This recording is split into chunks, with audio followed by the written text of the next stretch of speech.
Hey everyone, today we are finishing up reading the book of Habakkuk together. And I don't know about you, but over the past couple of days I have been so grateful for some of the things that God is using these words to speak to me about. I just feel like for such a time as this, God is reminding us of some incredible truth in this book. And for me, reading through chapter 3 was no different. In chapter 3, we're picking up right after God has responded to Habakkuk's complaints, his concerns of injustice in the time. And he starts off right with just giving this incredible word of praise to God. We see that in chapter 3, Habakkuk's tone has shifted quite a bit from those first words that he says. And in verse 2, he says, "I have heard all about you, Lord. I am filled with awe by your amazing works. In this time of our deep need, help us again as you did in years gone by, and in your anger, remember your mercy." He says, I remember, I see all the ways that you have moved, that you have been faithful, that you have worked in the past. And then he says, though we are deserving of your wrath, of your anger, please have mercy upon us.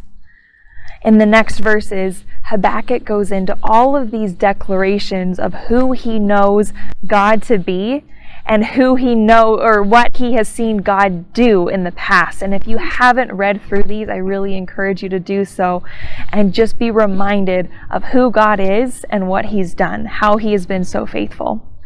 And then to close out, he gives this kind of final response, kind of as almost like a rebuttal to everything that he said previously. And I want to read these verses. Starting in 17, he says, "Even though the fig trees have no blossoms, and there are no grapes on the vines, even though the olive crop fails, and the fields lie empty and barren, even though the flocks die in the fields, and the cattle barns are empty, yet I will rejoice in the Lord. I will be joyful in the God of my salvation.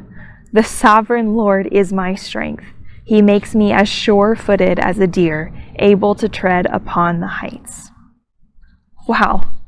Those words are so incredibly powerful, and I believe that for such a time as this, God is reminding us of this truth that we've learned in the whole book of Habakkuk. And those things are, I think, we have been reminded that God is okay with us coming to him with our worries, with our fears, even with the ways that we may be angry towards him. God's okay if we voice those things. But in that, once we say those things, I think we need to be really quick to listen. To be like, okay, God, I've said these things. Please remind me of who you are. Remind me of your truth. And the second thing I challenge us all to do is that when we're in the midst of those times where we may feel angry, where we may feel confused, where we may feel lost, challenge yourself to remind yourself of the ways that God has been faithful in the past. I think that's a wonderful way to just become more rooted in truth and become more rooted in who God is. God doesn't change from yesterday to today.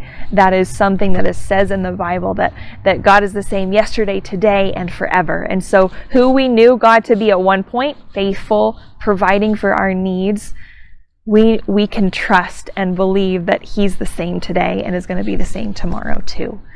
So I just challenge you to remember who God is, to remember how he has worked in the past, and trust for the future that he's going to continue to work, even though there are times where it's hard. So grace and peace to you. I hope that you have a wonderful day and are reminded of who God is. See you next time. If these devotional videos are helpful to you, subscribe to our channel and click the notification button so you know when we post a new video. And of course, please share them with others.